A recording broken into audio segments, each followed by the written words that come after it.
Yemo bibia kwaba emfambra yem platform we eso. Abusuafo ene Sammy Gyamfi good board CEO was stormy join news file ni show no eso. Na ene was stormy with documents, evidence. When you evidence, evidences, documents. Na mubeke yensi before say ye no ebe end no. Yeti ensem bi a efa good board ehu. Na nani na efa scandalous issues bi eba corruption bi sika bi a mo se o makoton gold na boka ene ho sense finally owura Sammy Gyamfi aba mountain so edi full details no abeto dwa enti yenkasa ho bebre beko ye kwakuti sanse no but mesro se answer na beko no bra yeti nsem no na so do comment atom na wa kire wa adwen na wa share na afoforo anya bi ahwe like dwumadi no share na afoforo enti anya bi hwe enti nsem a Sammy Gyamfi on ni show no eso. Is it Johnson, right?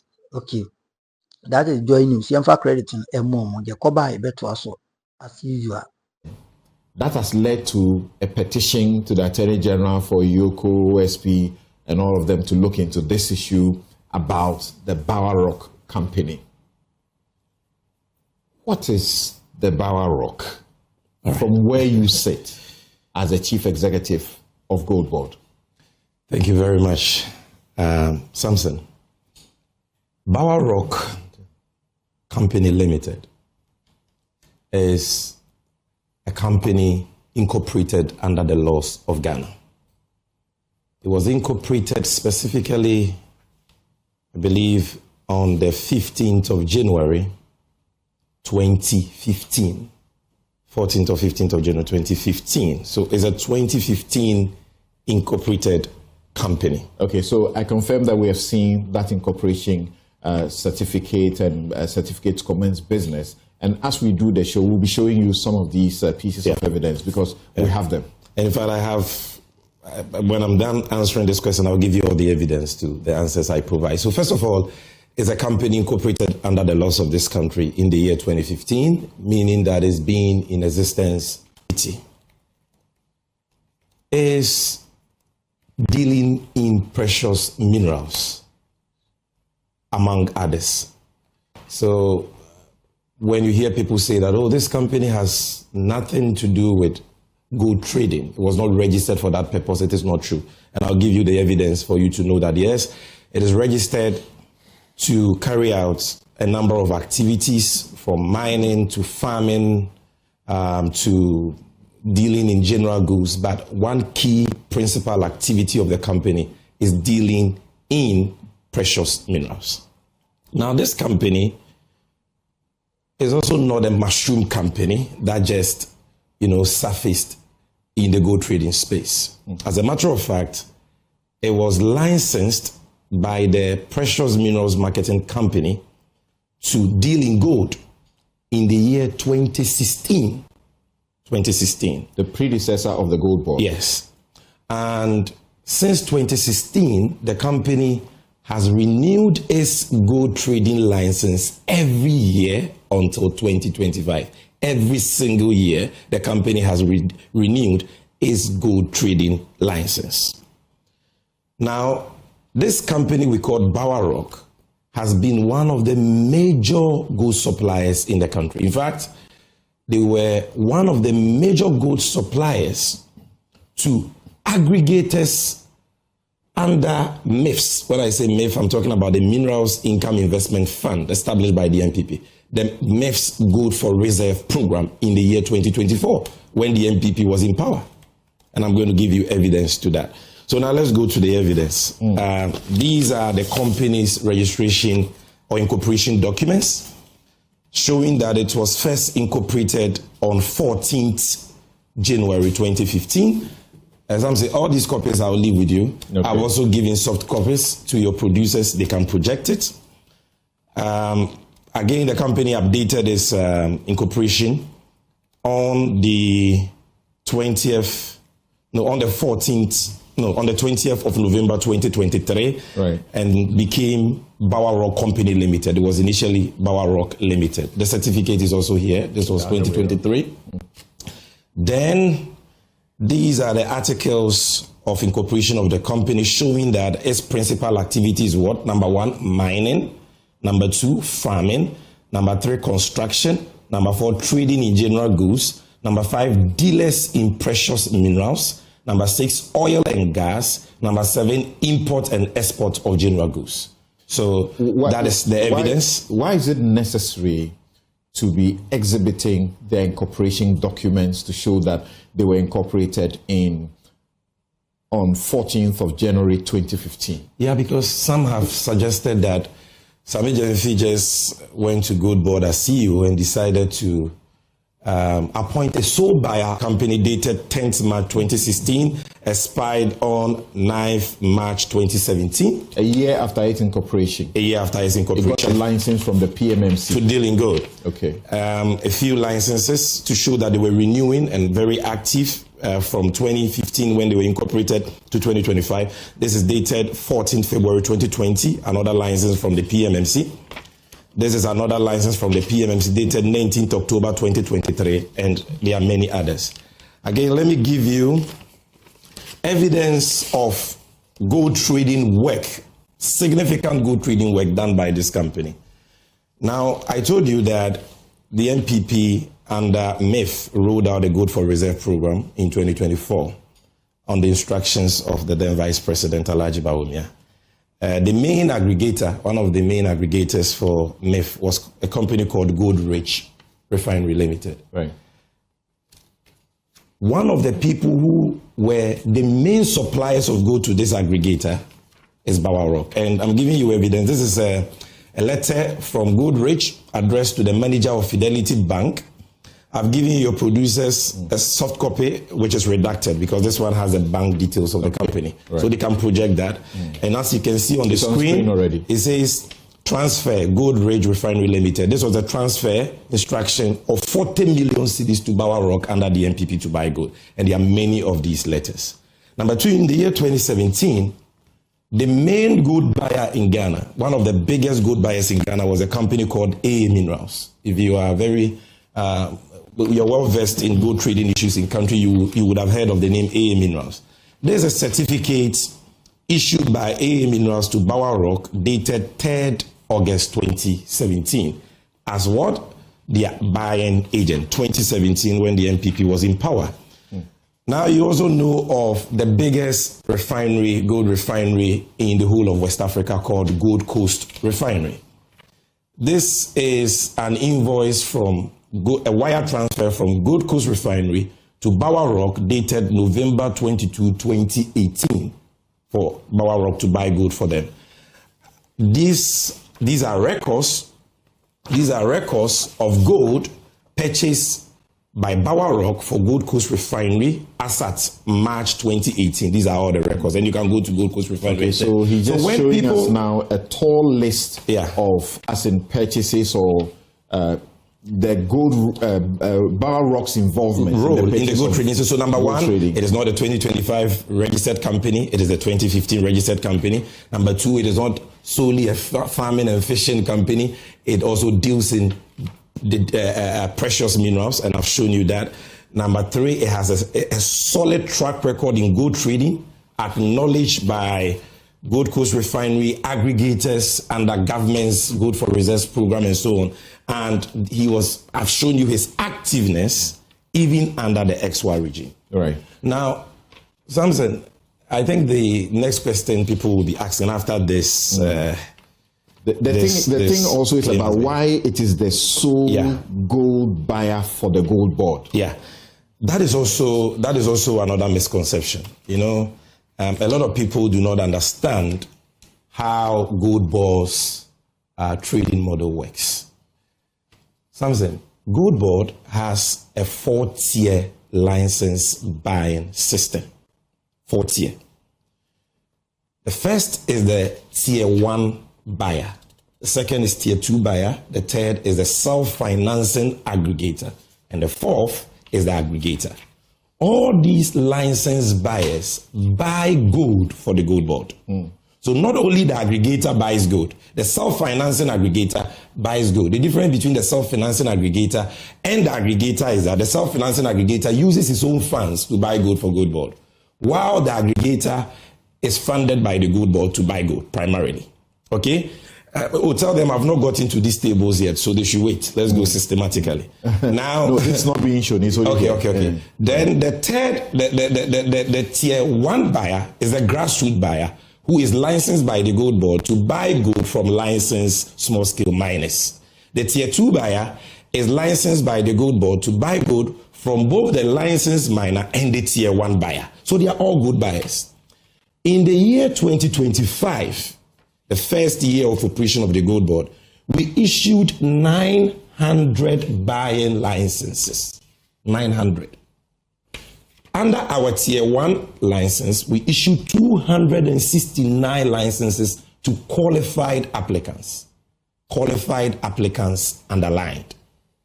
Under the tier 2 license, we issued 578 licenses to qualified applicants. Qualified applicants underlined.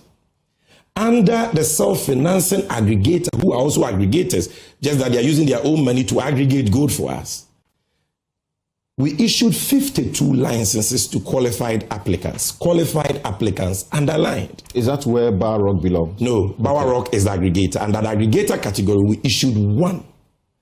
There were 31 applications for aggregator license in the year 2025. Only Bower Rock met the eligibility criteria for the aggregator license in 2025. That is why Bower Rock is the only person as at now to have been licensed as an aggregator of the gold board. But that license application and approval process that the board of gold board, the governing board of gold board does, not Sammy Gyamfi as CEO.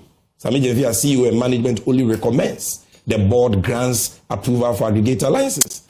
That process is an ongoing process. It has not terminated. So today we can have 1 aggregator.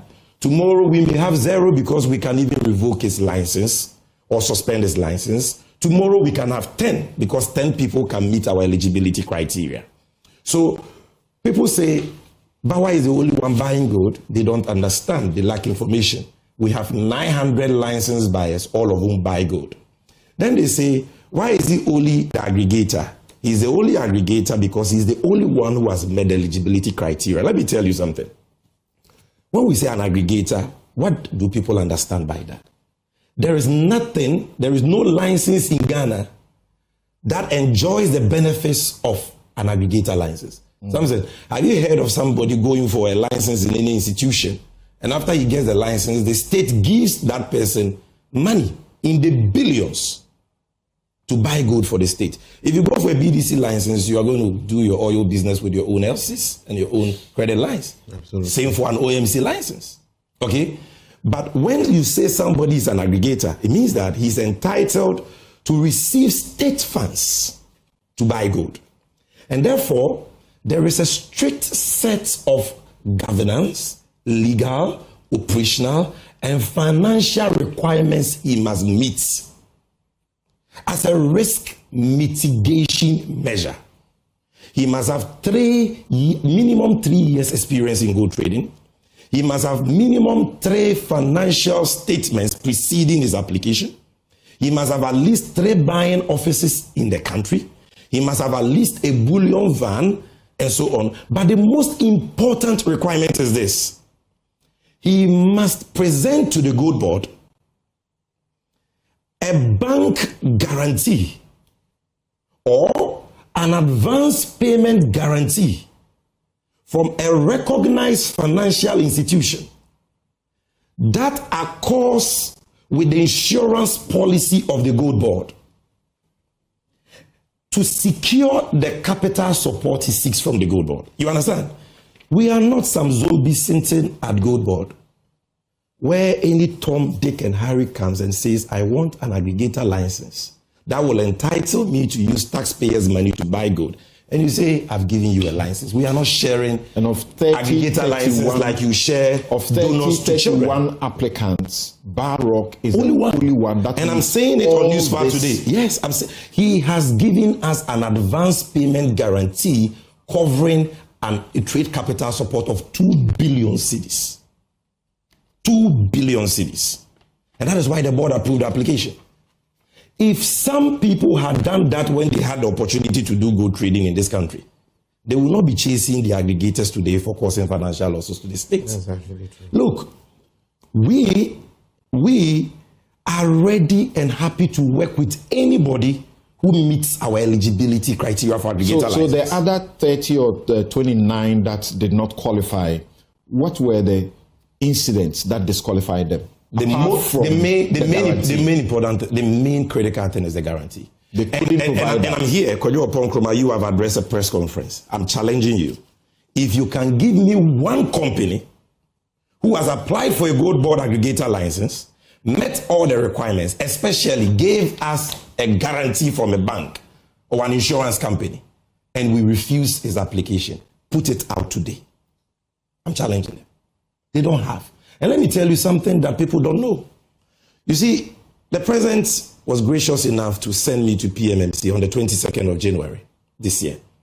By the 3rd of February... Last year, sorry. By the 3rd of February, I began to continue, if I can put it that way, PMMC's gold trading arrangement with the BOG. Now, between February and June 2025, even though the gold board was established on the 2nd of April this year, we had not, ushered in our licensing regime until the 21st of June. So we were still under the PMMC license regime from April, May to 21st of June. Now, if you add that to the PMMC era, February and March, you're talking about a period of about 4 or 5 months. During that period, the PMMC, under Sammy Gyamfi's leadership, had 3 aggregators. 3 aggregators. That time, we are not ushered in this licensing regime with a requirement of a guarantee and all that. 3. Yeah, a board.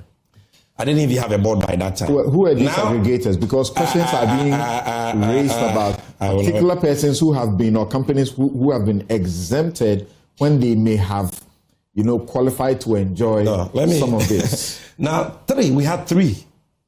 These 3 aggregators, 2 of them engage in, I'll call, to put it mildly, regulatory infractions. And so they were suspended in June of 2025. Their suspension has since been lifted. And so they have now applied for aggregator licenses. But they've not been able to give us the bond, the guarantee that has to secure whatever money we have to give them. But you must understand that, you see, every week we buy gold to the tune of over 3, 4, 5 billion cedis. And this transaction is mainly cash. It's not a joke. So you cannot take taxpayers' money and give it to anybody without the necessary risk mitigation measures. You understand? They've not met that. We've lifted the suspension, so they have applied for Tier 2 buying licenses. And we have granted them Tier 2 buying licenses. I'm talking about the 2. Okay. So as we speak, they are Tier 2 licenses. But let me go to the next issue. And that will be my final point on this Bower Rock matter, so that we put the issues to rest. Right. Somebody says that. So is it only Bower Rock who is funded by the gold board to buy gold? No. That is not, it's not only Bower Rock. This is how the system works, Samson. The aggregator received direct funding from the gold board. And we have secured our risk by taking our guarantee. The insurance company has also taken from him a counter indemnity, which means that if you toy with this money and you lose this money, yes, we will pay to gold board, but we will pursue you for the money. You understand what I get it? So we give the money to that aggregator. Then that aggregator, at his own risk, now looks for licensed Tier 2 buyers of the gold board. He is not allowed to finance or to fund a Tier 1 buyer, because a Tier 1 buyer doesn't even have a buying office. But a tier 2 buyer is well structured, has an office. So the gold board contract with him says you can fund tier 2 buyers that you find credible at your own risk. So Bower Rock has 53 tier 2 buyers. Licensed by the gold board. Licensed by the gold board that he funds on a daily basis. Because when you give him the money, he must give the money to other licensees to go and buy gold. That is gold board money. These 53 tier 2 licensees also have other tier 2 licensees and tier 1 licensees that they also give the money to supply them. That is how money trickles down in a de-risked manner. Okay. So Bower Rock is not the only person funded by the gold board. All the licensed buyers get gold board funds, but through Bower Rock. If we have 3 aggregators, it will be 2 odd aggregators. And the 2 aggregators, sometimes you hear people say that, oh, gold board has given Bower Rock $10 billion to buy gold and all that. Let me prove to you the quantities that the 2 aggregators that we had to suspend, they bought within the 4 months we worked with them. One of them bought gold, supplied us gold worth 13 billion cedis. The other supplied us gold worth 11.8 billion cedis. You understand? So, and this is money we gave them. That's cumulatively over a period of 4 or 5 months. So this, I believe, answers all the questions on the Bower Rock issue. And if anybody still has questions, we welcome that. We are not averse to criticism. What we don't accept are people who go out there to engage in play jandam. If you do that, we will expose you. If you are just joining us on Newsfile this morning, those of you who woke up to Newsfile at 9 a.m., we started at 8 a.m. Because we wanted to have sufficient time to deal with a number of issues. And our guest, Bryce Simmons, Dr.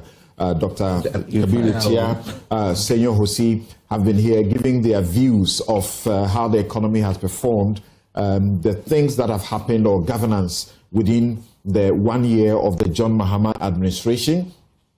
And then Sammy Gyamfi joined us and has begun the discussion on the matter of the 214 million US dollars loss occasioned as a result of the domestic gold purchase program, which the Gold Board is doing with the Bank of Ghana, and which they have told us that it's money that is lost, and we, the taxpayers, are going to be saddled with it, and that is money that could build 12 Agenda 111 hospitals, according to Kwadwo Nkrumah, who led the press conference. Now, they raised a critical issue of rent-seeking corruption conduct involving the one single company that was buying gold for the Gold Board. That is Bower Rock. They said that was the only company involved in the gold purchase program for the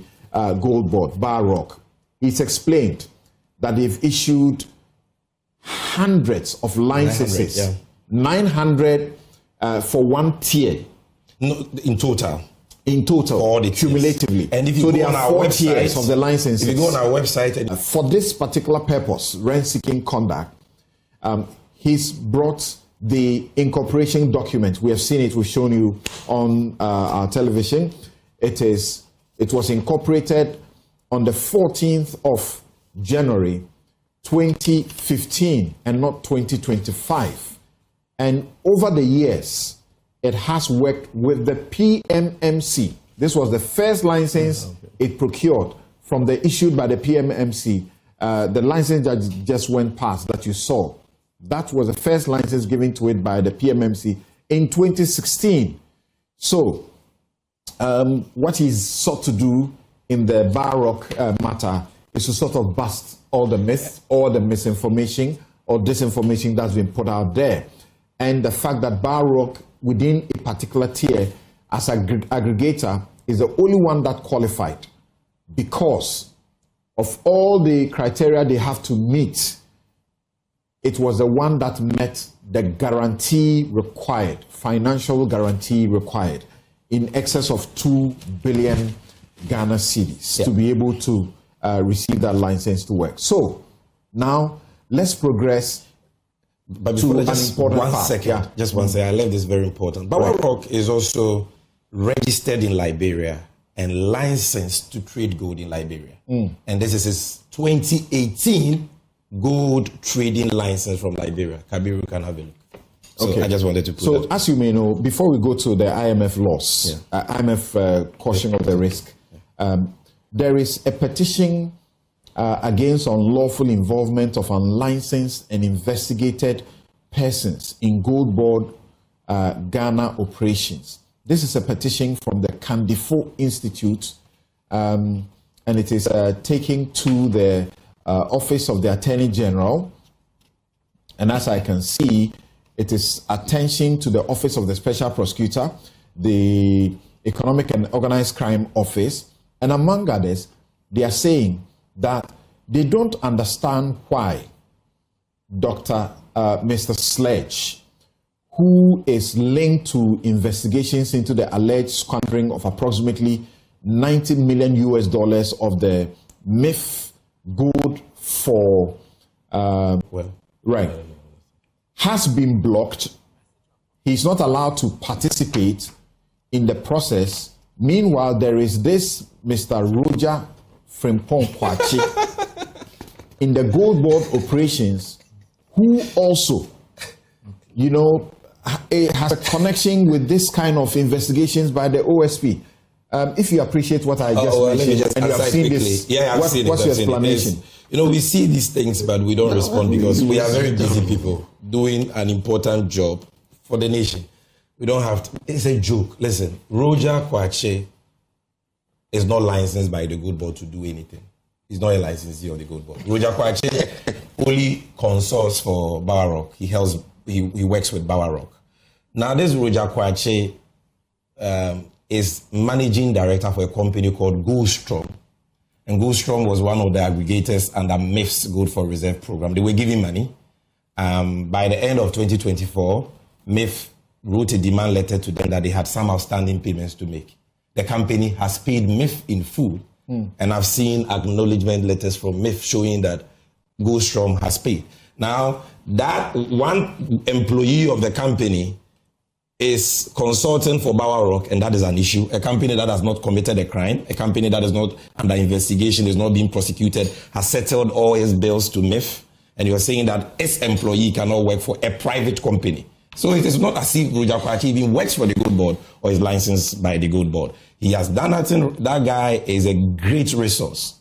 When you want to talk to somebody about gold trading in Ghana, he's one of the go-to persons. And I think that people should just stop this attitude of running people down with lies. It doesn't help anybody. Okay, interesting. Senor, hold on, because this particular group, the Kwadwo Institute, which is led by Palgrave Boachi Dankwa, who's the founding leader and former government spokesperson on governance and security under the Kwadwo regime, have also a statement against your sort of praise and your assessment of the IMF's, concerns about the trading losses. So, have you incurred a loss?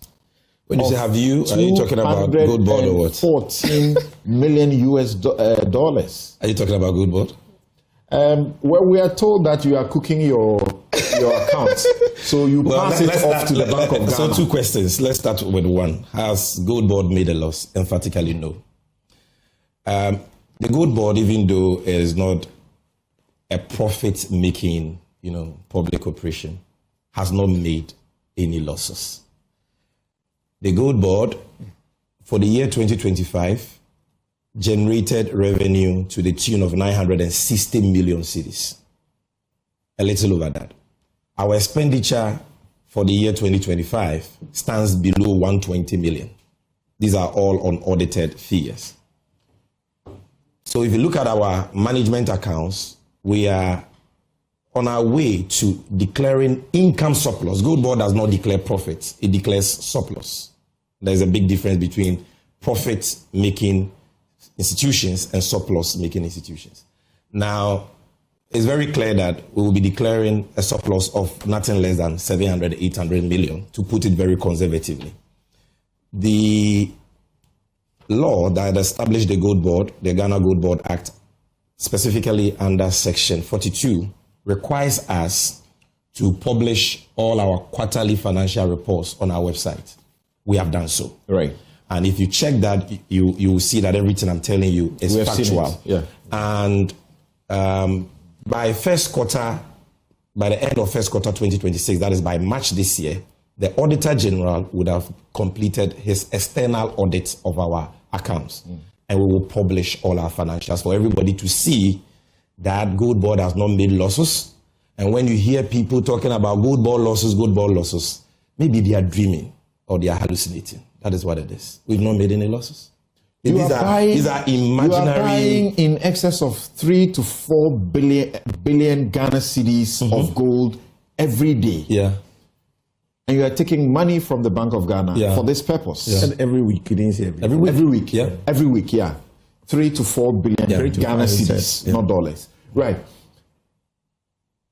And you are saying you have made profit and you have not made a loss. We made surplus. Because but we are told that what you are doing is that you are transferring the losses onto the books of the Bank of Ghana. Thank you for that question. Thank you. The reason why we've not made losses as Gold Board is that every money Bank of Ghana has given us, we have accounted for it. We've given them the gold equivalent. And we have gotten paid, we've been paid our agent fees. That is why we've not made a loss. Now let's go to the claim. You see, when you catch them here, they move here. They say, oh, now it is not the Gold Board that is making a loss. The Gold Board rather is transferring its losses onto the books of the BOG. How can an institution which is not making a loss transfer losses it is not making? Does this make sense? How can we transfer losses we haven't made?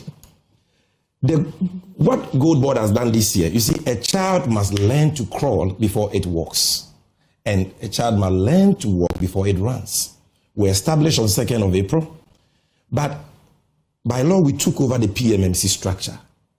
And that PMMC structure is not fit for the purpose of the Gold Board mandate. So we needed to put in place the necessary institutional and operational framework that can deliver the Gold Board mandate, which means new departments, new units, new employees, new systems, new policies, and all that. So our supervising minister, including police powers, exactly, setting up your task force and all that. Because PMMC didn't have a task force, PMMC didn't have a risk unit, PMMC didn't have a trading department, and we have to put all that in place and employ workers. Then our minister, Tourist Force, says, you have 7 months to the end of the year. This is the time for you to learn how to crawl. So put in place these measures. But while at that, you can't be doing nothing. Continue PMMC's Gold for Reserve program with the Bank of Ghana because you inherited that agreement under the transitional provisions of the Gold Board Act as Section 76. So continue it. That is what we've been doing. So that program we have been running this year is a BOG program introduced by BOG in 2022. That program is funded by the Bank of Ghana. And that program has always sat in the books of the Bank of Ghana. In 2023, 2022, 2024, when the NPP was in power, G4R accounts did not sit in the books of PMMC or BOST. The accounts sat on the books of BOG, rightly so, because it's a BOG program funded by BOG. So where from this claim that it is Gold Board that has made an 8-month-old company now is responsible for the losses of BOG? You talk about Atu14 says what you have done in 1 year or less than 1 year, it would have taken someone else 5 years to achieve. It's refreshing when you hear your minister say such kind words about you. He's not always as kind as that, you know. He's always very hard on people like me when he needs his numbers. So this was a very good New Year message for me, but that's fine. But the key point I'm making here is that the G4R program was introduced in 2022 by the BOG. It is funded by them. It is their program and therefore it sits in their books. Now, that program is a non-profit monetary policy initiative. A non-profit monetary policy initiative introduced by the Bank of Ghana to help them achieve their primary mandate of price stability. That program, any loss under it, is not attributable to an 8-month-old Gold Board neither is it attributable to mismanagement or incompetence by the BOG. Because when you say that Gold Board has not made a loss, they say, oh, Sammy Gyamfi is saying it wasn't me, but it is BOG. Dr. Siama is a hero. And I'm going to explain that to you. He and that wonderful team at BOG. Dr. Zad. They have not, through mismanagement or incompetence, caused any loss. Any reported loss under G4R, if any, is a product of policy design. That is how the policy was designed to come to incur intentional and strategic expenses for superior economic benefits. So we are not saying we have not made a loss, but somebody has made a loss through mismanagement. No, that is the policy design. And it is so sad that those under whom the policy was introduced are now feigning ignorance about the policy objects and the policy design. Earlier in April of 2024, was it 2025, you were heard to have made, criticism of the PMMC for buying the gold at what you call spot price for their gold for reserves. And then selling to make loss. Meanwhile, you're doing the same thing. I was speaking about the need for us to achieve some consensus, some agreement with miners for us to be able to buy gold within a certain discount threshold. I was talking about the Gold Board model. I was saying that for Gold Board to avoid losses, the Gold Board will have to engage these miners for them to agree to some minimal acceptable discount. Under G4R, that is not the policy design and the policy rationale. First of all, let's ask ourselves, why was G4R introduced? Once you understand that, you will understand the point I'm making. The Bank of Ghana, Samson, did not wake up one day and said that, look, we want to make profit so we are going into gold for reserves. That was not the policy rationale. Over the years, Ghana has accumulated reserves mainly from the export earnings of commodities like cocoa, oil, and gold, and other export earnings. That has not been enough. So governments have resorted to borrowing to shore up reserves. Because without your reserves, your currency is dead. And without a stable currency, you don't have a country. You don't have an economy. So governments have had to resort to borrowing. Now, when the NPP came into power, that reached a crescendo. Of course, they abused it. And every year, averagely, they were borrowing from the Eurobond market about 2 to 3 billion US dollars. So by 2022, the results were staring us in the face. Debt default, marked by hyperinflation of 54%, currency depreciation of more than 50% by November 2022. And we being locked out of the capital market. So we could not borrow for dollars again.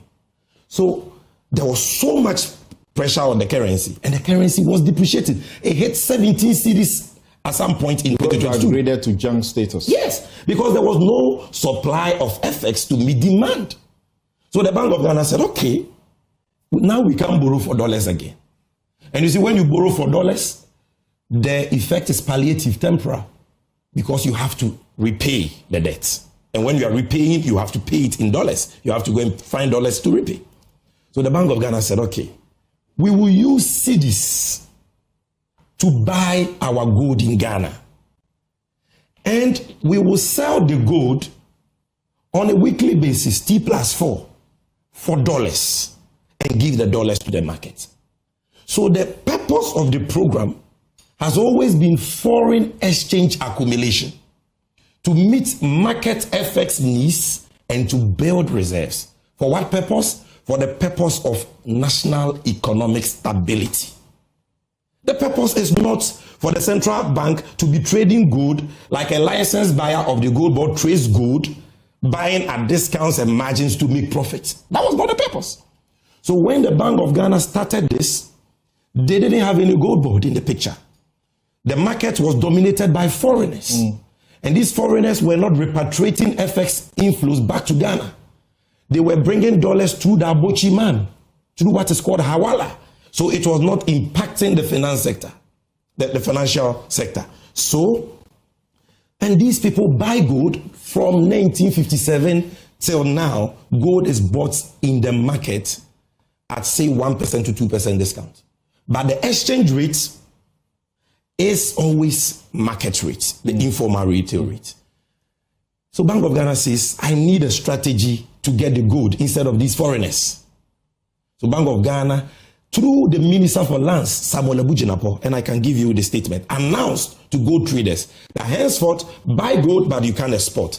Sell the gold to PMMC for and on behalf of BOG. And that BOG will buy the gold at spot price. That was the incentive to encourage people to give their gold to the state so that we can get the much needed forex. Now that obviously creates cost for the BOG, and the BOG knows that. And that is why I said the associated cost, what somebody will call loss, is an intentional and strategic expense for superior economic benefits. They know that this will be the cost of buying as spot, because we are buying as spot, offtake discount that BOG has to give to offtakers is cost. Fees it has to pay to its aggregators like Gold Board is cost. I learned that ChatGPT works best with detailed prompts, but I hate typing them. So instead, I dictate them using... They know that they will attain cost, but they know that the benefits of getting the much needed effects will be far superior. That is it. And that is why Samson, it has never been an issue for the BOG in carrying costs under G4R. So what you are telling us is that you're practically justifying, the program despite its downside costs. Exactly. For as long as it props up the economy the way it has done in the last, year, we are good. So when the IMF was speaking, and on the point of spot price, just one second. You see, Ghana, a lot of time, we must learn from experience.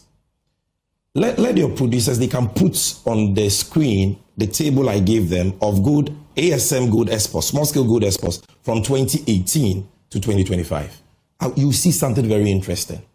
In 2021, the NPP introduced a 3% withholding tax on small scale gold. Small scale gold exports output declined sharply that year. Look at the table. Okay, I can see it here. It's not on the main screen. From 39.3 tons in 2020, worth $2 billion, it dropped to 3.4 tons. 3.4. The whole year 2021, Ghana got 3.4 tons. Single 3.4 tons from small scale sector. Why? Because of a 3% discount in the form of withholding tax.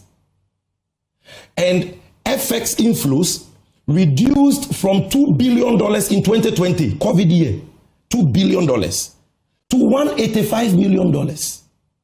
So learning from this experience, the Bank of Ghana does not pursue its own accounting profits, because the Bank of Ghana is the banker of last resort, is the banker of government. It is mandated to achieve price stability and support government's economic policy. They are there to build reserves to ensure that your currency is strong. And when you achieve that, the benefits you get renders any accounting loss infinitesimal. And when we get there, I'm going to explain to you what those benefits are. We need to get there as quickly as we can. And for those of you just joining, this is Newsfile. And I've got my other guests here, but the plan, the arrangement was that we will take sufficient time with some. You said you give me 1 hour. The CEO of the Gold Board, to allow him sufficient time to explain all the matters that have come up before we bring in our panelists to also ask him questions and bring their perspectives on this issue. So, is there any plan to eliminate or reduce this? First of all, let's talk about the cost benefits and losses. I want to talk about the benefits. Then I will tell you when we say cost, G4R cost or loss, what it is. Okay. And I will tell you how it can be reduced or eliminated. Number one, let's assume we maintain that the Bank of Ghana is right. We must wait for the external audit before we can make any specific pronouncement on losses. It's important, because any figure you throw out there may prove to be inaccurate after an audit is carried out. The IMF did the wrong thing? Oh, I think that. Well, because they did a thief review and they have to give some form of report, you can't blame them. But I think that they should have qualified that figure and stated that it is tentative and subject to audit. I think that should have been, objectively speaking, no disrespect, but I think that should have been the approach. But Nkrumah is $300 million. That is the cost. What has been the benefits? $10.8 billion foreign exchange inflows. $10.8 billion. Because of that, we have met our foreign reserve target for 2028 in 2025, 3 clear years ahead of time. When NPP was signing on to the IMF program, they said they will attain $11 to $12 billion reserves in 2028. We have done that in 1 year. Because of that, for the first time in about 3 decades, the Ghana cedi has annually appreciated against its trading currencies. 40% appreciation in your adult life. When do you recall something like that happen? I've been unsure if this is organic and this will stay. Very organic. 40%. We have brought the retail dollar rate from about 16 cedis to now below 12 cedis. Interbank from about 15, 14.7 to now 10.4. The Fitch prediction was that we would have gotten to 15.5. 15.5. They are all shocked. Even the IMF is shocked. And because of that, our external debt has reduced by over 100 billion cedis. External debt. That is why debt to GDP has moved from 726 billion cedis, constituting 61% of GDP as of December 2024, to now 620 billion cedis, constituting 45% of GDP. Debt servicing. Even before I talk about debt servicing, let's stay here. Lending rates, or even like the Ghana reference rate, which is the benchmark for lending, for loans, has reduced from 28% to 15.9%. Something, you understand? Inflation has declined for 11 consecutive months. 11 consecutive months. From 23.8% to 6.3%. Food inflation declined from 27.8% to 6.6%. And according to AGRA, food prices have reduced by averagely 32%. If you look at debt servicing this year to last year, 2025, external debt, the Ministry of Finance had to service $3.6 billion, $1.8 billion to IPPs, and $1.8 billion to Eurobond debts. Actually now about 3.6. You see, 2.5 billion rather. That money, if we were servicing it at 16 to the dollar, which is what we took, or even assume that, because if we had not done this, the dollar would have crossed 25 cedis like Dennis Miracles Abuaji said. If we had not done what we did. And so it would have even been far more. But even if you peg it at 16, as compared to what we are doing now, we've saved over 16 billion cedis on debt servicing.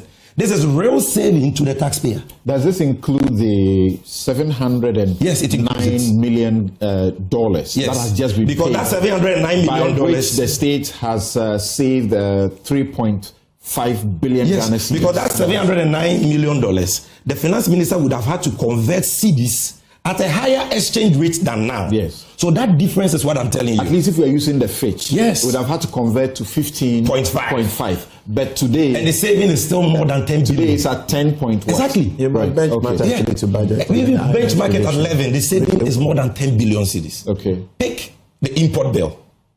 As at September, $11.8 billion. If importers had to import $11.8 billion worth of goods at averagely 16 cedis to the dollar, and mind you, 16 is even conservative because without this program, dollar would have been 25. It's going to be around 18 billion. But you pick even the 11.8 at 16 as compared to 11, the saving is over 50 to 60 billion cedis to consumers. You understand? So this is not a joke. The impact has been a significant national economic gain. The cost is infinitesimal. But when we say cost, when we say losses, what are we talking about? Sometimes people think that Bank of Ghana has taken taxpayers' money, gone to buy gold, sold the gold, and we lost $240 million. Somebody has stolen money or somebody has mismanaged. That is not it. when we say G4R losses, let me explain to you. From 1957 to date, gold is bought in the gold market in Ghana at retail market exchange rate. You said that already. The euphemism for black market. Now, Bank of Ghana and Gold Board, we are buying gold from a non-bank market, which is a market made up of small-scale miners and gold dealers. And when we go, we have to buy the gold at that retail market exchange rate. Gold Board has sought to bring it to interbank. But anytime we peg the price to interbank, we realize that prices in neighboring countries like Cote d'Ivoire become higher than ours by, say, 600 cedis per pound. So all the gold goes to Cote d'Ivoire. And sometimes smugglers are offering prices at informal retail rates. So your interbank rate will not get you any gold. So when we buy the gold at the retail market exchange rates, and Bank of Ghana gets the dollar proceeds, the accountant and auditor comes to audit their books. The accountant must now convert the dollar inflow into cedis. The dollar is not really converted into cedis, but for accounting purposes, it must be converted into cedis because Bank of Ghana's books are in cedis. When the accountant is converted, the accountant says, my hands are tied. I know that the acquisition rate of the dollar is retail market exchange rate. But by law, because you are the central bank, I can only convert the dollars at interbank or BOG rates, which is always lower. So that creates an exchange rate translational difference because Bank of Ghana is acquiring dollars at retail market rates and converting at interbank for accounting purposes. That is 97% of the losses people are talking about.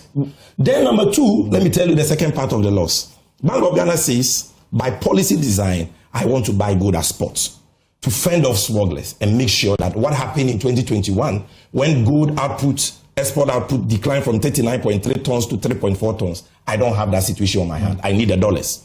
Because of that, Bank of Ghana incurs about 2.3% cost. What does this cost? Offtake discount, which under NPP used to be at some point 2.2, came down to 1.25 in late 2024, and now Governor Esiama has brought it to 1.1, the offtake discount. Gold board fees, and of course, purity losses. Purity loss basically means that as a country, since time immemorial, we don't do the golden standard of assay to determine purity of gold. What we do is SRF, which is only indicative. But when the international buyer buys the gold, he must subject it to the golden standard of fire assay. That creates a purity difference, and that can cause a loss. That is what we are talking about here. So an accountant is right to pick that and say, from a pure, plain vanilla, accounting perspective, I mean, you've made an accounting loss. But it is, like I said, an intentional, strategic, economic policy cost for superior benefits. Now, is there any way to reduce it? Emphatically, yes. Because we are not throwing our hands in the space and say, oh, this is policy design. So at all times, we will incur costs. But first of all, let me even acknowledge that if what the NPP and the IMF are saying, no, please, this was what I was told, that I will be giving 1 hour for a one-on-one. He's insisting on the 1 hour. And I started at 8:50. I'm 7 minutes away from my 1 hour. So let me finish. I will sit here and listen to you. Okay. So the rest of the time, you guys. It's for you, and we are closing at 12, senior. So no, we have 3 other topics. That's the issue. Okay. Unless one comes. There are not 3. Only one other, apart from this one. Okay. I was told what's the point I was really making? They've distorted my. I was saying before them to bring yes. You see, under the G4R program, cost is the necessary evil for national economic stability, and the BOG is not a good trading organization, so it doesn't hedge. Okay, it doesn't engage in hedging and all that. So it is unable to take advantage of potential increases in world market price. But under the new gold board model, which we are rolling out in 2026, where gold board will be the buyer and also the seller, because currently we are not the seller. BOG is the seller. We are just their agents, and we are paid fees for that. Okay, we will be able to go into effective trading to be able to take advantage of potential increases in global prices.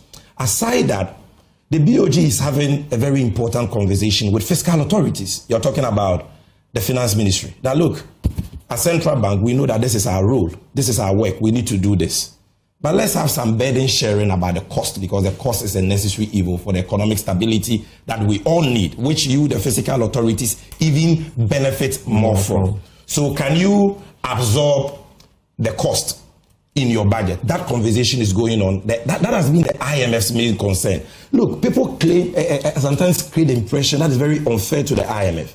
They create the impression as though the IMF thinks that what we are doing is wrong. This is what the IMF said at paragraph 32 of their staff reports. They actually commended us.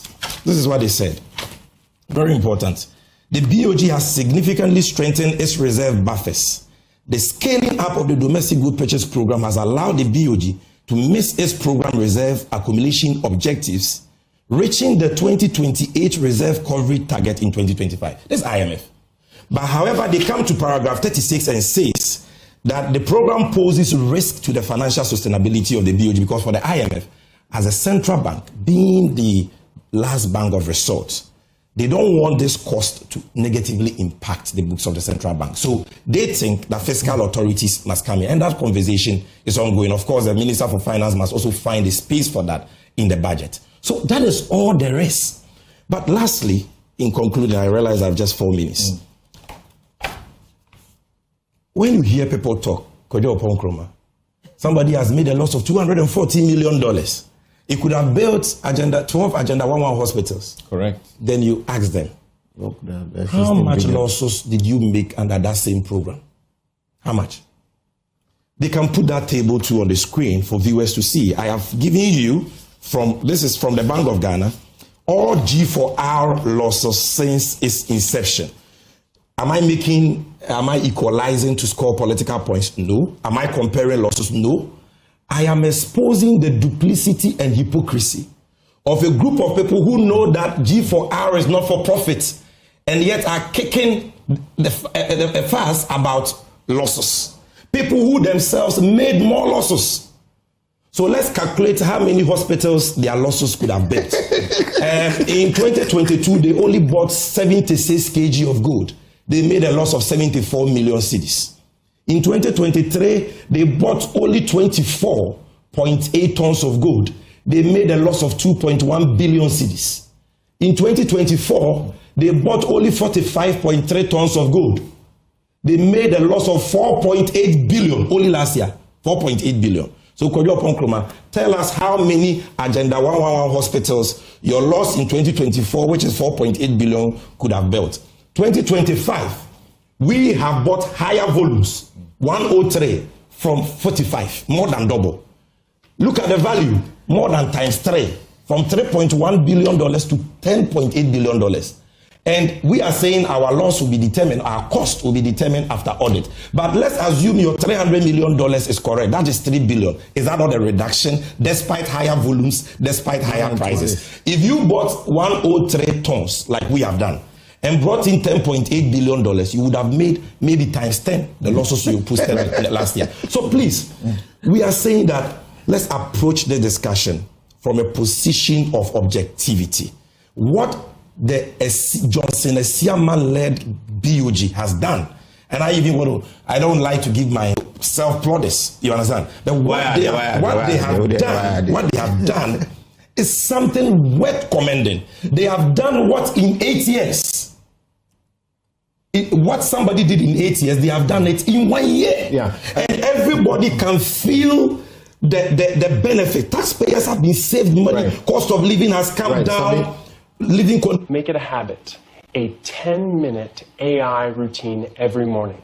You'll be unrecognizable by Christmas. A couple more questions will come up and you will have to answer them because my guest, almost everybody. Gold Cocoa Board provides incentives and support to cocoa farmers in the form of cocoa rows, cocoa fertilizer, chemicals, rehabilitation. And so by virtue of that, are justified to give cocoa farmers prices that sometimes are 30-40% discounted. Gold Board provides no gold rules or no such incentives to miners, and therefore cannot have a justification to buy gold at a discount or to trade gold the same way cocoa is traded. Understand that. Number two, whereas cocoa is very difficult to smuggle because it is bulky. To smuggle cocoa for it to make financial sense means you're carrying bags and bags of cocoa, putting it in a truck to smuggle. Gold is a small asset, but high value asset. You can put 1 kg of gold in your pocket and cross the border, and nobody will know that you're carrying something. So you don't manage cocoa the way you manage gold. And when you're drawing parallels in a debate like this, make sure you're comparing like with like, not oranges with apples. In any case, this is the main point. Nobody is saying don't assess the efficiency of the gold board model like you assess the efficiency of the cocoa board model. But in assessing the efficiency of a policy, any policy analyst worth his salt would do that assessment from the perspective of policy objects and policy goals. So, Cocoa Board is making losses. Yes, you are right to assess that. Is Cocoa Board delivering on its mandate? Gold Board was established for the purpose of foreign exchange generation and supporting gold reserve accumulation. So when you are analyzing the efficiency of our model, you don't only look at cost, if indeed we were even incurring cost, but we are not. Currently, it is the BOG. This year, we may. Okay? But you look at it from the perspective of our cost versus the realization of our mandate or objects. That is not what you're doing. You're talking cost. In all your write-ups, you have never acknowledged the role and impact of Gold Board on this economy. That's not correct. Which the IMF even does. So that's number one. Number two, I'll come to it. He makes the argument that G4O was not for profit, and yet we discussed losses under it and it has been scrapped. Yes, G4O was also a monetary policy intervention, not for profit per se. Our criticism of G4O was one, opacity. We didn't know who were the aggregators. We didn't know how good was being bought. We didn't know a lot of things. And the most important thing was that it was not delivering the outcomes it was supposed to deliver, at least relative to cost.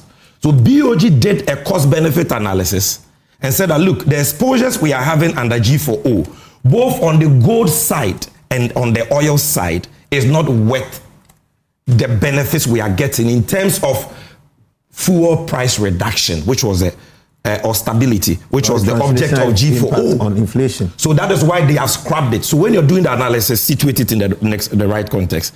Then he says that we are interested in knowing the full chain of risk and issues and so you are interested in knowing. It means you don't know.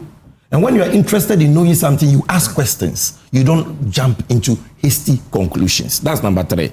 Then number 4, he says the CEO of Gold Board will not admit losses, but will say that there is some cost anywhere. Hello, I said Gold Board has not made losses, and you have not been able to show that Gold Board has made losses. All you're talking about is cost under a BOG program.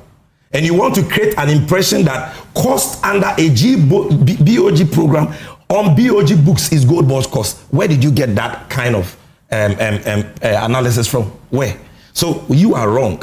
And we are not sharing blames, because what the BOG has done is worthy of commendation, like all Ghanaians are commending them. It is only you, or you Kabiru and the likes, who want to create an impression as though somebody at BOG has done something wrong, for which reason blame should be shared. For you to say that, oh, if at all that there is, you are saying that the issue is about burden sharing, or what did you even say? Blame sharing between Gold Board. It should be about blame sharing between Gold Board and the Gold Board. Don't worry, there is nothing like blame sharing. all of it. Again, he talks about no matter how you look at this, it is a trading loss and not just a mere administrative loss. Why? Because the IMF has said so. Okay, we are saying whether trading or administrative or whatever, we have explained to you that the bulk of this cost, which you are calling loss, over 97% of it comes about as a result of exchange rate translational differentials, because we buy gold at market exchange rate as pertains to non-bank transactions, but accountants convert FX proceeds at BOG rates.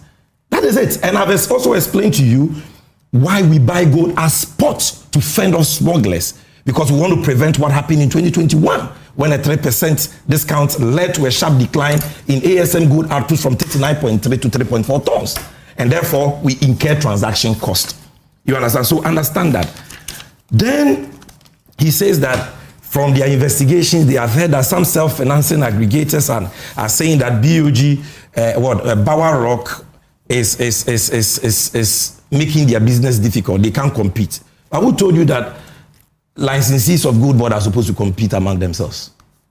Who told you that? If you don't have information, ask. Who told you that?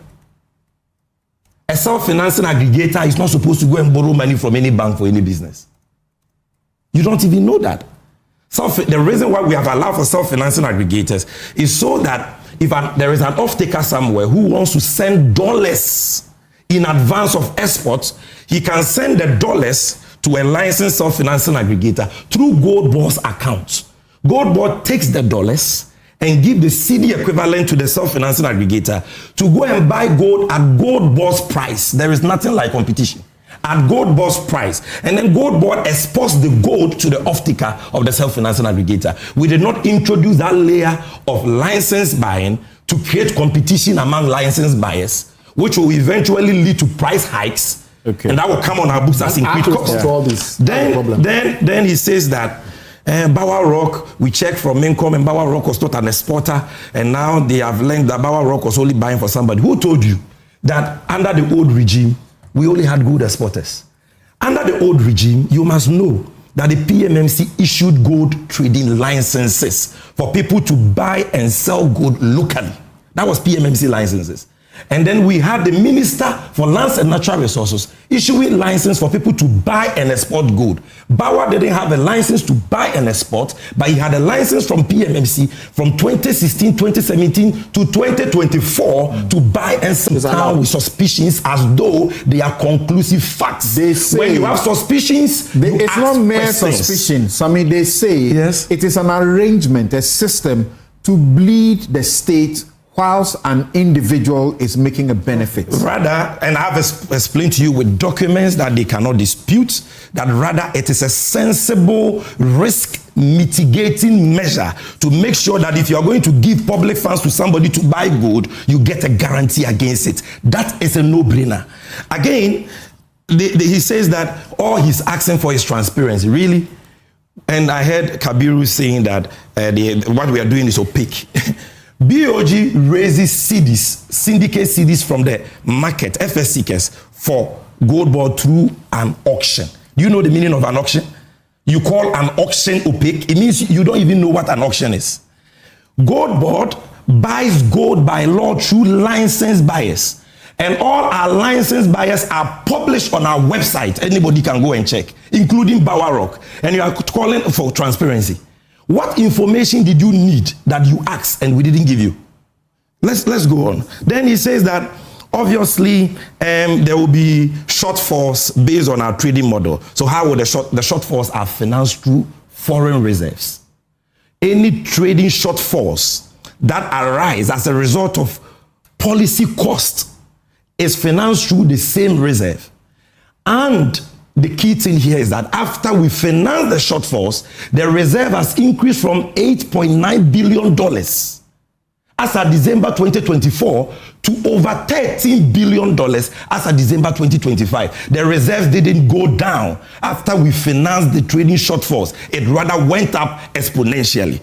Then he says that if we buy gold with high-powered money, it will lead to inflation, so there will be high sterilization costs. Sterilization cost will even be higher if you don't attain FX market stability. That is trite. Again, you must know that when the Bank of Ghana uses high power under the NPP, they say you should be concluding. Oh, Charlie, you are making me rush through very important matters that your viewers expect a duty bearer like me. Substantive issues have been canvassed over 1 hour. Substantive issues have been canvassed over 1 hour. Then he says that we have pre-committed. He says that he doesn't know whether we have pre-commitments with off-takers. We don't have pre-commitments with off-takers because we don't take advances. You wrote on your your X page that we have only one main off-taker, that is BOG, or one or two. You said 2 or 3. I didn't say that. We have 7. Under the NPP, there was only one off-taker called Alpha Stream. One off-taker. You didn't write anything about Alpha Stream. Let me finish.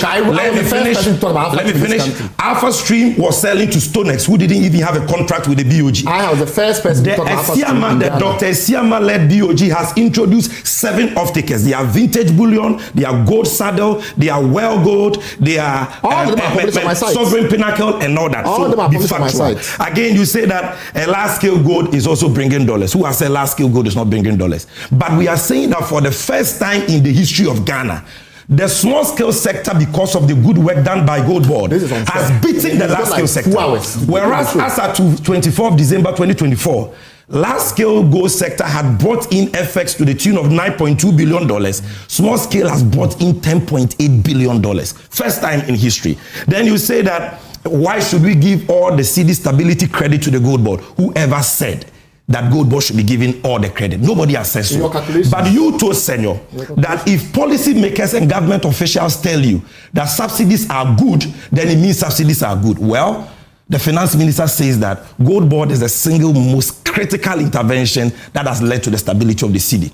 The Bank of Ghana says so. The IMF has said so. So why do you want us not to believe the finance minister, the governor of the Bank of Ghana, the IMF, and believe Bryce Simmons? Thank you. Now to Kabiru, I'll do that in 5 minutes, and I promise you that. Number one, I'm rushing through. When I'm done, I'm done. You've spoken over 30 minutes, so let me finish. Kabiru sits here, they don't do basic checks, and they come and sit on radio and embarrass themselves. He says that this issue about Bower Rock has come up because Sammy Gyamfi and Gold Board didn't comply with Section 42 by publishing contracts and whatever. If you have been doing research, you would have known that immediately we awarded Bower Rock a license, we published it on our website. Go and check. Then he says that contract is different from license. You see something, this guy. Contract is different. Please, from for those of you watching, let's give you proper legal company law education. A company, please, when you were speaking, I didn't interject you once. Bower Rock was registered on 14th January 2025. This is a certificate. 2015, this is it. Yeah. Bower Rock then changed its name from Bower Rock Limited to Bower Rock Company Limited on 20th day of November 2023. Correct. This is it. A change of name is not the same as change of objects. Please don't embarrass yourself. Kwadwo Oppong Nkrumah goes to do a presser, runs away from newsfile, sends you, then you come and embarrass yourself about things you don't know.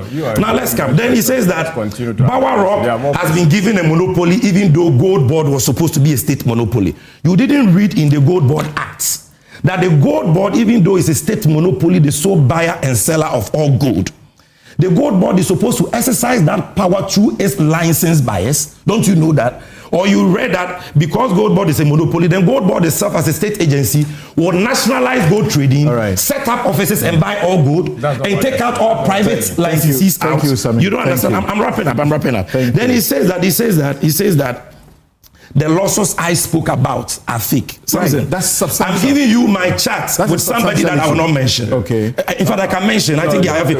I'm mentioning that this is from the governor. This is from the governor of the central bank. Which document? Which document? Hold on. You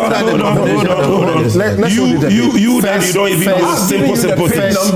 You don't even know the difference between the change of name. The page number you took us to spoke about the gold for oil. Yes, not for the gold for reserves. And gave figures that are not the same as the gold. Whose number is this? Samson. It's not true. Samson, it's not true. I have the report. Okay, right? Correct. I have the report. These are the losses. Please. It's not right. This is from the governor. Yes. Okay. 2023 losses. G4O, gold for oil, 1.1 billion cedis. Gold for reserve, 973 million. Total. So they are separate. 2.15 billion. They are all under G4R. Okay. Then you come to, they are all under domestic gold purchase program. Yes. Then you come to 2024 losses. G for O, gold for oil, 667.7 million cedis. Gold for reserves, 4.1 billion. All right. And you are here. Okay. You are supposed to know these basic things. Sammy, don't. And finally, I'm not attacking them. I'm only expressing surprise. No. Expressing surprise. You see, he says that he checked our financials and 60%. I'll come back to you. He says that 60% of our fees come from the BOG. So we are bleeding the BOG. Where was 60% of the fees of PMMC coming from? When we took office, PMMC had a 2023 good purchase agreement with BOG. The fees that PMMC under you, NPP, were receiving is the same fees Gold Board has received without even an increment of 1 cedi. You don't know this? You don't know this? And you're on news file embarrassing yourself. And you're talking about the fact that an auction is opaque. Thank you. I will not even waste my time on these people. I will not banter. It's okay. Hold on. Some you have done 15, 16 minutes extra. Who said that to review a policy means to cancel it? Hold on. I will not banter with that. It tells you how the thing. To review a policy means to cancel it. And once again, responsibility to let me repeat basic things that if you have followed Newsfile for as long as I've hosted it, I have insisted that it is not the case that everybody must be giving the same time. But on this occasion, we brought Sammy in for an exclusive of 1 hour because they are the custodian of the program for which issues are being raised. Please, don't tell me that you are going to get 30 minutes like Bright or 20-something minutes like Kabiru. So how many am I getting? In the next 10 minutes. In the next 10 minutes. In the next 10 minutes. Have 30 minutes. Don't compute this hour to your time, please. It's unfair. No, you are not being fair to Kabiru. I came here representing a group. Changing the company group has issued a press statement. Even the benefit of response. You should not ask for more time because the more time you're giving, the more I'm saying that. No. So it's not you were giving time to talk. You were giving time to talk. I'm saying, hold on, I will return to you guys. Hold on. You are choosing to attack the issue. Hold on. You are attacking my person. I'm equally equipped, and I will not do that. And I'm saying that. We say, and we do this many times. Last week, what we did, we brought the Constitution Review Committee members here, 2 of them. We did an exclusive of 1 hour with them and then gave them the opportunity for the guests to file their questions at them. We believe that it is helpful. Now you have the opportunity to speak. You have questions that are not answered. He is responding. I think that's a fair way to do the show. So you can now here exclusive for Sammy Gyamfi to come and explain to him. But if you bring us to the studio, to have a discussion, then there must be some parity. So what will I give you 40 minutes? He's not giving me 40 minutes. Can we come back? Can we hear Senor now and come back? Thank you. Senor, that's the point. In 10 minutes. You know, Samson, let's hear. All these 3 people are my brothers. Yeah. I've known him since secondary school days. I was his political mentor. He was my mentee. Bright Okujetu and Co. I used to be a big man. Circumstances. And outside of that, is effectively a brother. Is my partner. Senor, let's go on. We are watching the time. Kabiru is a proper family member, and we all understand that matter. This man is my neighbor. He's troublesome, but he's a nice guy. Okay, Senor, let's hear you. I think that the advocacy we got from Bright, from the minority, is good for this country and our democracy. It's good for promoting proper accountability. Because it brought visibility to the issues. Some people will be sitting here today to even give an explanation of all the things that are happening. I wasn't even following. Somebody tagged me on somebody's thing about the IMF thing. I don't follow things these days. I have over 100 workers to try and take care of. So I manage my public advocacy. And I went into the matter. Are you suggesting? Yes. Are you suggesting? Yes. That when people take an issue, yes, and they say a company was formed in 2025, yes, when the facts will show that the company was formed in 2015, it is good advocacy we should promote.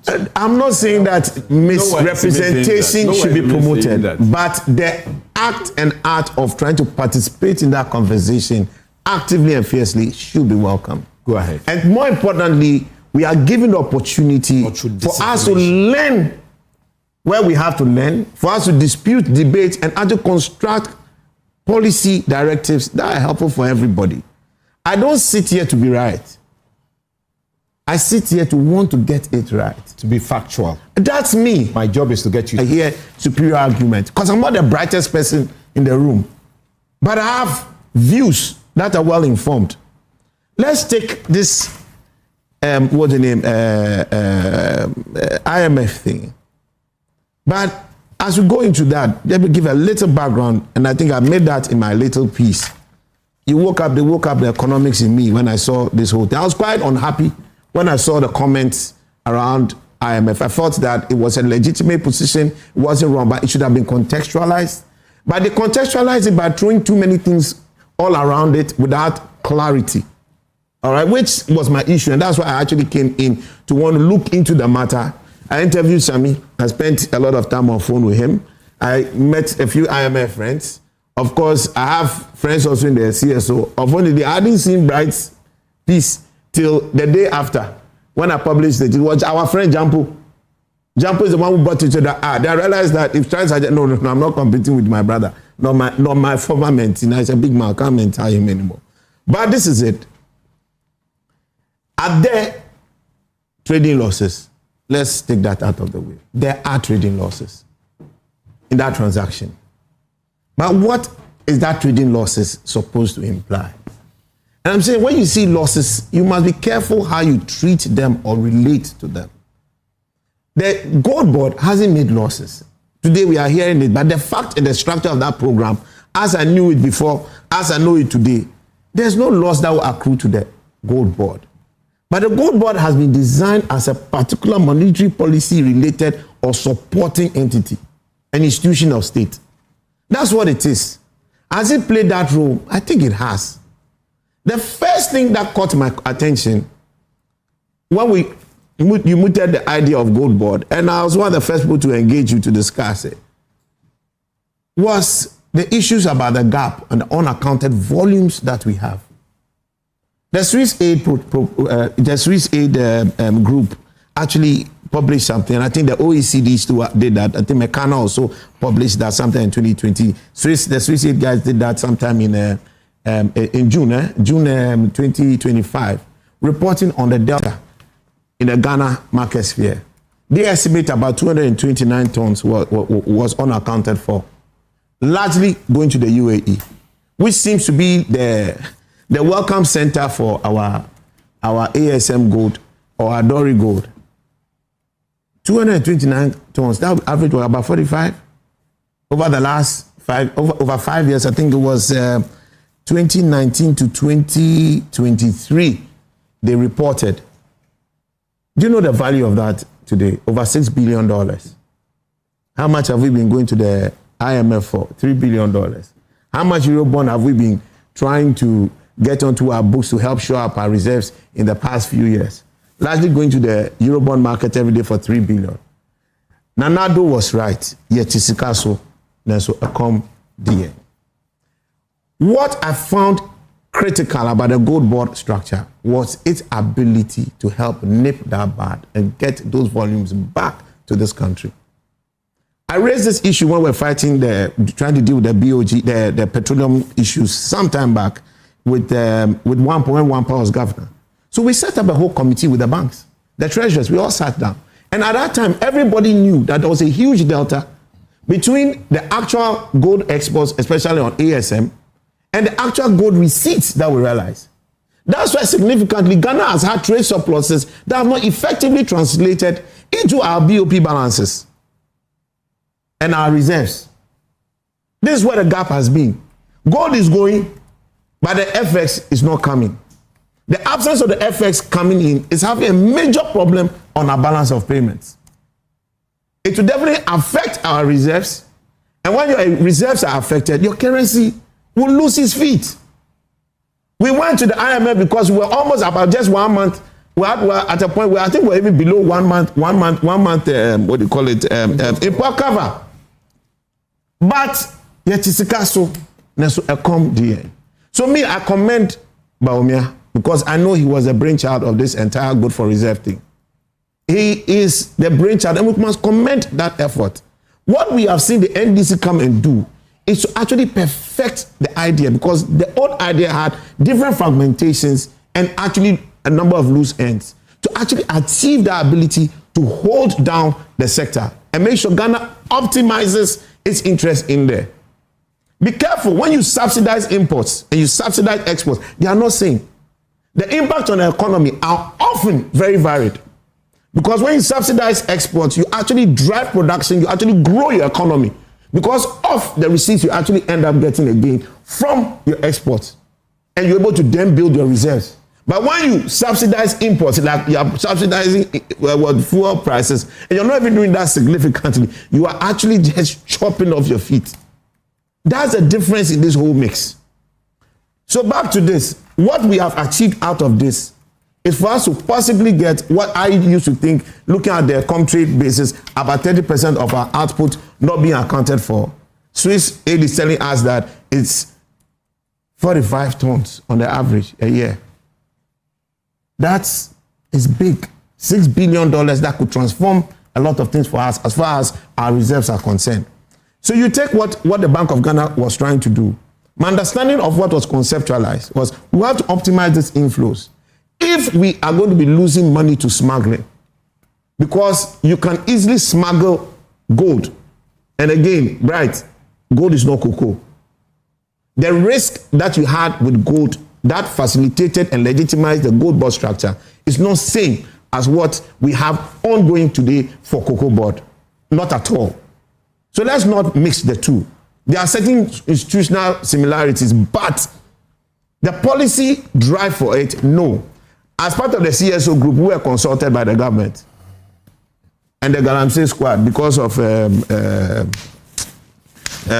they wanted to pass the gold board bill. So we all made inputs into the gold board bill. That's why I've been quite bullish about the gold board. The only thing I want to see more the track and trace, and then a lot more accountability to drive a lot more responsible sourcing. But let's take the IMF that highlighted these trading losses. IMF is highlighting these trading losses because largely, while this is a policy expense that is being incurred productively, their preference is that it shouldn't be sitting on the books of the Bank of Ghana. So in their own report, they're actually suggesting that it's the fiscal table that should actually absorb this loss. And me, I agree with them. You are saying that you're looking at what burden sharing. All right, that's fine. You guys can all look at it in different ways. As a policy institution. So, me sure say by now, baby, Kwadwo Oppong Nkrumah oyasi ayiribi anani the constituency ni dia na really power Kwadwo Oppong Nkrumah o dia me search na mabo a kire mu minim say by now baby owo bia no Kwadwo Oppong Nkrumah ni NPP constituency mema meyire na search ama me na mabondi ebia na wo kra wo hwe me kra na wo tirimu by see bia na me so ni mitibi de say me search na meka. So that is it. Sammy Gyamfi obi a the level of integrity no high. Sammy Gyamfi obi a the level of integrity no in fact high. And wutie ensem aya de bia oka na wutie hawa way he found himself being a good board CEO. Very marvelous, and why you don't understand. He was the one what brought the idea as a gold board setup manager. Ono na otena se dwene ho eka se so data anayemba. Ono na otena se dwene ho eka se baby Ghana aduru die. Enkofo omodi ye gold ekodwaman so. Asabi omodi bi kofo baby na we to we na bochi to we na nkofo ye we na nkofo ye we no. Ayedodo. Enti for that matter no. I was say you nya bibia e friend good board. I bet is a Ghana You go you cocoa board. Only cocoa board can buy cocoa in Ghana. Only cocoa board. And on betting ya talk Ghana. Our produced cocoa. Apart from cocoa board, any other, and I say no other company and I authorized, and I say it has been given an authorization to buy cocoa. So it's the same as Ghana you good. If you are not found under the instruction of gold border, you can never purchase gold. It is a way decide you yaba na ene eno nam so ama Ghana ye sidi no stabilize it. Eno nam so ama Ghana ye sidi no, don't worry, stabilize it. Na afi so ye ka ye di ewo internationally no market no, that is Eurobond eswati. Your judgment debt eswati. So these are the benefits. Economy no ejina ne nan so. Eniema bo ebinuma ba form. Last me who cement, 1 bag of cement, and now the fee so na 115 Ghana cedis.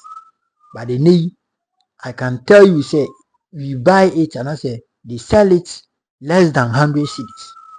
That is improvement. LPG, liquefied petroleum gas, that is gas near you using your fear near Kermono. Swati. Petrol na you use come near my use petrol. Swati. Diesel. Swati. I just idea about the BM bo and this aboneti. And no,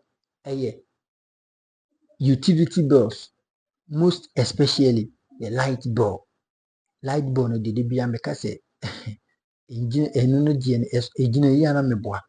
but do you know one thing? Since getting to a year, I joined Jinapo, energy minister for now. We inherited Dumso. I immediately yewra John Mahama and then in crop for Tennessee who say Ghana enkoye. So for that matter, we have to seek for another assistance on our electrical sector, energy sector. That's right. And then Bizarre say, when was the last time baby I would see our him say for this all Ghana? When was the last time your light was off? Maybe so. When was the last time our omudum or light? When was the last time omudum or light? And it tells you, Sampa, these people mean business. And it tells you, Sampa, omunia bromo yeden, omu shishe niema. So that is it. Inti wuti honum na se sebi. Wuti na honum na okeka nsem a emfata Kwadwo Oppong Nkrumah because of say obenya nkofo ama omodi nechi na wabeye press conference. Obenya nkofo binom sebi eburu sebi nyado. Omo nkenkan na omo ready before say they will come out and do what? Criticize. Ama omo titi Facebook. Any yankasa nkofo bi bloggers bi ama omo tototo madwinti no. People can come out easily. People, don't worry. People can come out easily and make any criticism without what? Showing evidence. And I know very well say the 38% of Ghanaians in this country will never understand what Sammy Gyamfi said. Maybe some of them will understand because I'm 38 they are changing their mind from NPP and the next election probably Mahama perform well, they are going to vote for NDC or any other political party because now they can see say NPP Guba. NPP is at the verge of collapsing and we all know it because platform sometimes you can attest to the fact that it has no moral grounds, it has no backup evidence, and yet people criticize. Yes, so Honorable Kwadwo Oppong Nkrumah, me no my manager, no my personal assistant. Why are they? Ni ye of wase a Yorubi ranking member. So that is constituency in Akim Inasi. I think say Akim, I think say Eastern region also. So thank you, my managers. So by managers, no fighting. So abusia for that is it. Enti quick one, I for we see. Enti Sammy Gyamfi about months so abe clear na home. Good board scandal, good board whatever, good board then. And nese mu nyama hu bi. Bawa Rock Company. I don't know how our MPP for person mo this animal. On say, I mean can't sing na Oppong. Brand MPP for ewa ban mu no. Na yo ade bi ti say you were kufari to meet time contract no the ama ne ba. In Sumunam restaurant, Somokai. In Sumunam restaurant. Ne ba no.